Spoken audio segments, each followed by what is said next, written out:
The spigot. How about that wind, actually? The wind? How about that wind? How about that wind? Yeah, chilly still. April, baby. April Yeah. showers. Spigot turned out good. Yes. The spigot was kind of a blessing in disguise since it was leaking. We were forced to make it right twice. Had to dig it back up. That's okay. Yeah. So let's break down the spigot, I guess. So, man, we could really break it down just a bit further even quickly with like our little water situation that we have going on down here.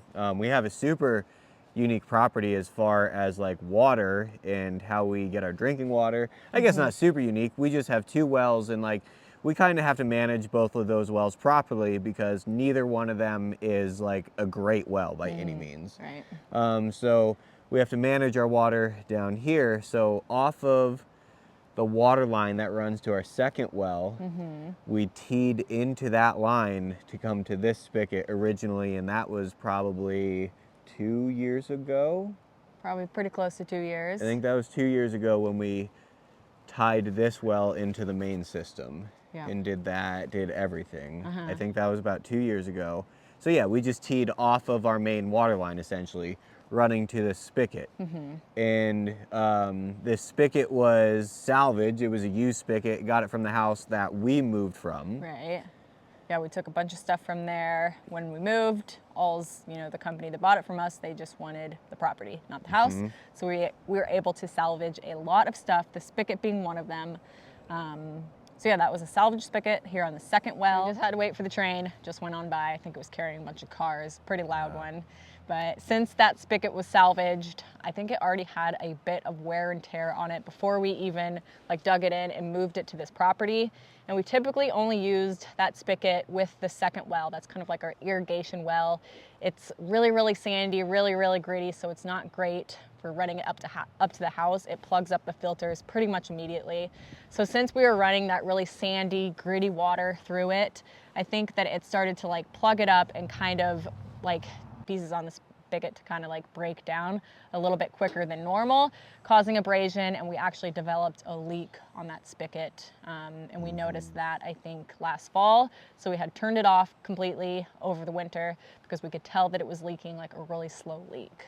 Yeah, lucky for us, when we tied these 2 well systems together, we kind of put different zones into the system. So we designed it so that we could shut this half of the zone off, completely shut this off, no pressure on it at all, if we ever needed to. And luckily we had those valves set up because we had a time where we needed to. So we shut it off all winter long and ran off of our first well, which produces really clean water, just at not a very high rate. Right. But yeah, come springtime, we dug down to find out where this leak was. We knew that this had a leak all winter long, so we had a lot of time to think about it and kind of plan what was going to happen when we get down in the bottom, see what's going on. And yeah, when we started digging down, it was completely cracked off, like in half.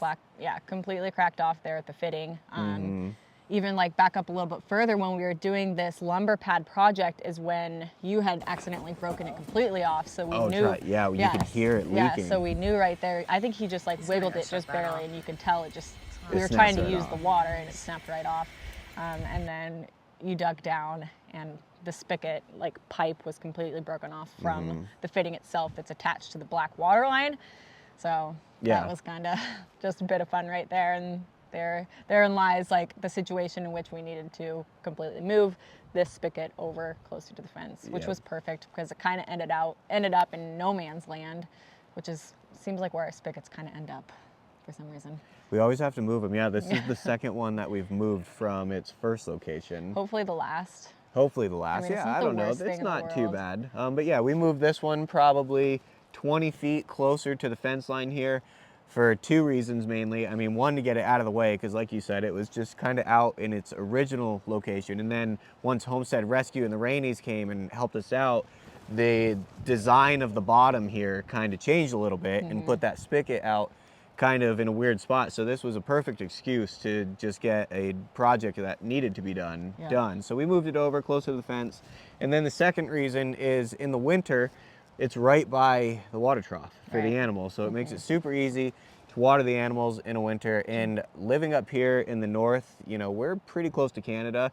That's a big deal for us. We don't want to have to like deal with water freezing, even in just a hose. If we got a 10-foot hose that you coil up, the water's going to freeze in that overnight, and then not going to be able to use it. And winters are long up here, so you really have to have like a nice proper system for watering your livestock. Otherwise it just gets really old really quickly, and ends up not being very fun. No, yeah, once it turns into a hassle, then it's not fun anymore, and you really want to avoid any of those small little hiccups, because those start to add up after a while. So this is one of those things where it'll be perfect. We should be able to attach, like, I don't know, maybe a little 5-foot chunk of hose that we can throw right over to this thing, shut that hose off, and all that water is going to drain right back into the bottom. We ended up, we almost completely skipped over that. We got all this installed, and then I dug it right back up, what, like 2 days later or something?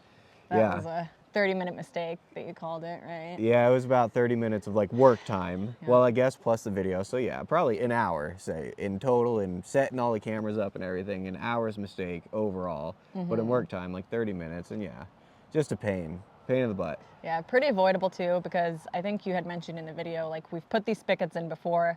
We understand how they work. We know that the water has to be able to drain out of it once you shut it off. So at the bottom of the spigot, you know, you need some sort of material that the water is going to be able to seep through, basically. And that's why most people put like gravel or some sort of rock underneath that. That's why everybody puts gravel. Everybody, yeah, you're right, right, yeah. And we know that. Like we said, we've put those in before, and it was really just, I guess, lack of just, I didn't like, think we had through. gravel. I didn't know we still had 2 bags of that gravel, or else I feel like I hope I would have thought of it. But yeah, I really didn't think we had gravel.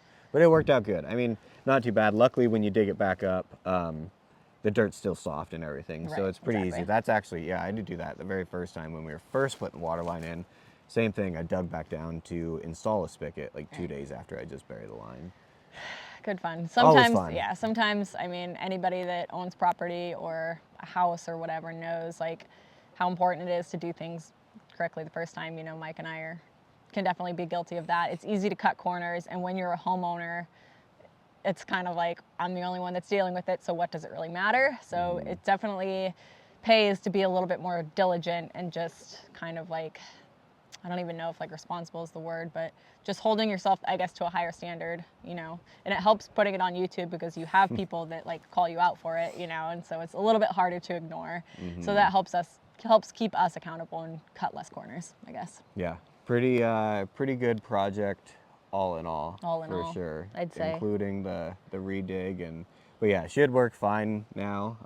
And buried about 4 feet down. This is a brand new spigot. Brand new spigot. We replaced the old worn out one. Fitting. The fitting actually cracked off inside the spigot. I don't even know what we're gonna do. That spigot, I know a lot of those old ones are rebuildable, but I don't know. That one just has a lot of rust on the bottom and might be junk. See if it's even worth it. Yeah, maybe if you want to use the top of it for like decoration in the greenhouse. I mean, it could be like a cool hanger for something. Good, yeah. Cut it and weld it to a plate. Something. Screw it to the wall. Yeah. Yeah. Yard ornament. Yard art. Yard art. Yeah, so real good project.